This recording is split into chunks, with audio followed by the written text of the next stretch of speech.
Hi friends, welcome to the channel. Andhra Pradesh రాష్ట్రానికి సంబంధించి ఒక న్యా సంచలమైనటువంటి బ్రేకింగ్ న్యూస్ అందుతా ఉంది. అదేంటంటే ఆంధ్రప్రదేశ్ రాష్ట్రానికి సంబంధించిన నిరుద్యోగ యువతకు మేలు చూకూర్చే విధంగా ఆంధ్రప్రదేశ్ పబ్లిక్ సర్వీస్ కమిషన్ వాళ్ళు ఒక సంచలనమైన నిర్ణయం తీసుకున్నట్టుగా మనకు బ్రేకింగ్ న్యూస్ వస్తా ఉంది.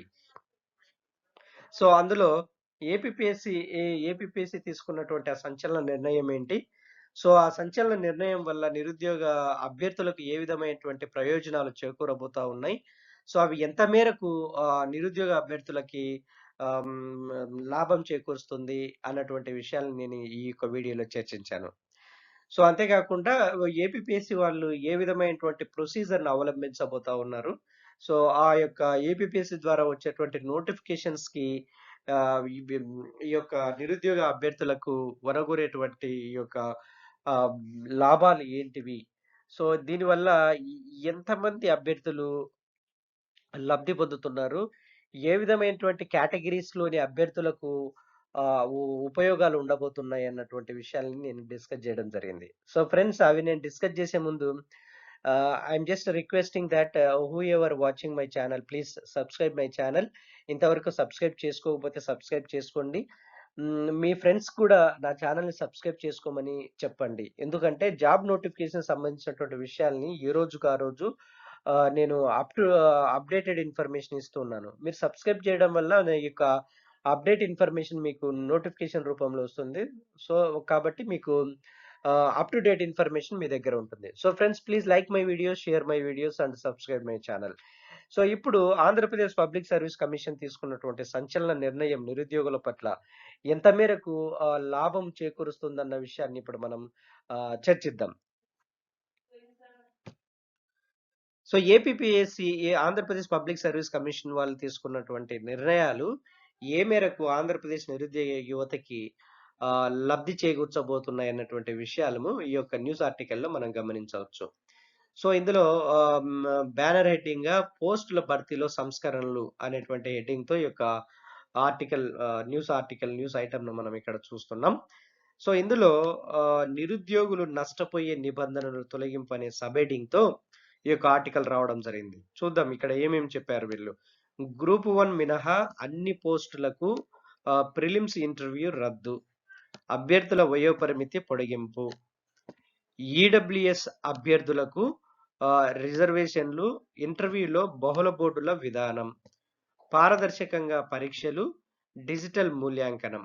ఇది ఆహ్, హ్మ్, మొత్తంగా ఆంధ్రప్రదేశ్ పబ్లిక్ సర్వీస్ కమిషన్ తీసుకున్నటువంటి నిర్ణయాలనండి, లేకుంటే ఇవి సంస్కరణలనండి. సో, ఇవి ఎంత మేరకు ఉపయోగపడతాయని మనం అనుకుంటే ఖచ్చితంగా ఇవి నిరుద్యోగ యువతకి ఎంతగానో లబ్ధి చేకూర్చే విషయము అని చెప్పడంలో ఎటువంటి సందేహమే లేదు.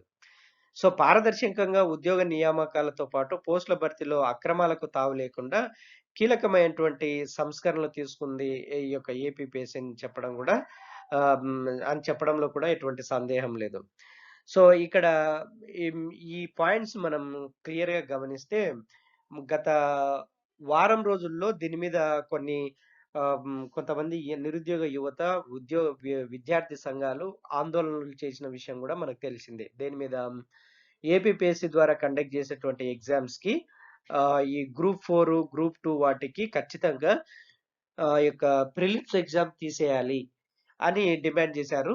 అయితే వీళ్ళు ప్రిలిమ్స్ ఎగ్జామ్స్‌తో పాటు ఇంటర్వ్యూని కూడా రద్దు చేస్తున్నామన్నటువంటిది ఈ యొక్క ఏపీపీఎస్సీ తీసుకున్నటువంటి నిర్ణయము. అందుకని ఇది సంచలన నిర్ణయం అని కూడా చెప్పొచ్చు.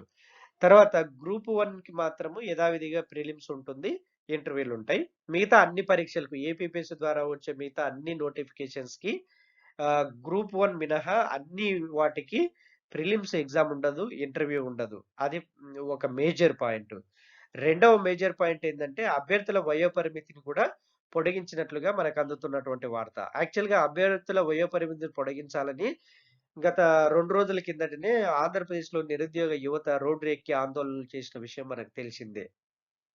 అయితే ఇంకొకటేందంటే మూడో ప్రయోజనం ఆంధ్రప్రదేశ్‌లో నిరుద్యోగ యువతకేందంటే ఈడబ్ల్యూఎస్ అభ్యర్థులకు గూడా రిజర్వేషన్‌లు వర్తింపజేస్తున్నారు. ఆ విషయం గూడా ఇక్కడ క్లియర్‌గా మెన్షన్ జేయడం జరిగింది. ఆర్థికంగా వెనుకబడిన వర్గాలకు. ఈడబ్ల్యూఎస్ ప్రభుత్వ ఉద్యోగాల్లో 10% కోటాను రిజర్వ్ చేస్తూ కేంద్ర ప్రభుత్వం 2018లో చట్టం తెచ్చినటువంటి సంగతి మనందరికీ తెలిసిందే. అయితే ఇది గత ప్రభుత్వంలో ఈ కోటా సంగతిని గత ప్రభుత్వం విస్మరించింది. తర్వాత నోటిఫికేషన్‌లు జారీ చేయడంతో కొంతమంది నిరుద్యోగ యువతకు అన్యాయం జరిగిందన్నటువంటి ఒక వాదన గూడా ఉంది.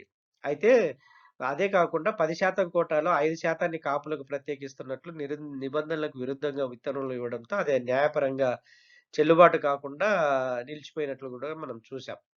సో, ఇది ఈ ఈ యొక్క ఈడబ్ల్యూఎస్ కోటా అమలుకు ఇప్పుడున్న ఈ ప్రభుత్వము ఇది పారదర్శకంగా అమలు చేయాలని, అది ఖచ్చితంగా న్యాయంగా వారికి రావాల్సిన రిజర్వేషన్ వాళ్ళకివ్వాలని తీసుకున్నటువంటి నిర్ణయంగా మనకర్థమవుతుంది. సో, ఫ్రెండ్స్ ఈ 3 విషయాల్లో ప్రిలిమ్స్ ఎగ్జామ్స్, ఇంటర్వ్యూ రద్దు చేయడం ఒక ప్రయోజనం. అభ్యర్థుల పరిమితిని పెంచడం రెండో ప్రయోజనం. తర్వాత ఈడబ్ల్యూఎస్ వాళ్ళకి రిజర్వేషన్‌లు అప్లై చేయడం మూడవ ప్రయోజనం. సో, ఈ 3 ప్రయోజనాలు ఆంధ్రప్రదేశ్ నిరుద్యోగ యువతకి ఆహ్, ఒక మంచి బూస్ట్ ఇస్తుందని చెప్పడంలో సందేహం లేదు. సో, ఫ్రెండ్స్ ఏపీపీఎస్సీ తీసుకున్నటువంటి ఈ సంస్కరణలు మనము స్వాగతిద్దాం. సో, ఎవరైతే ప్రిపేర్ అయితున్నారో వారందరికి కూడా ఇదొక మంచి అవకాశం. So, I wish you very all the best. Good luck to you all.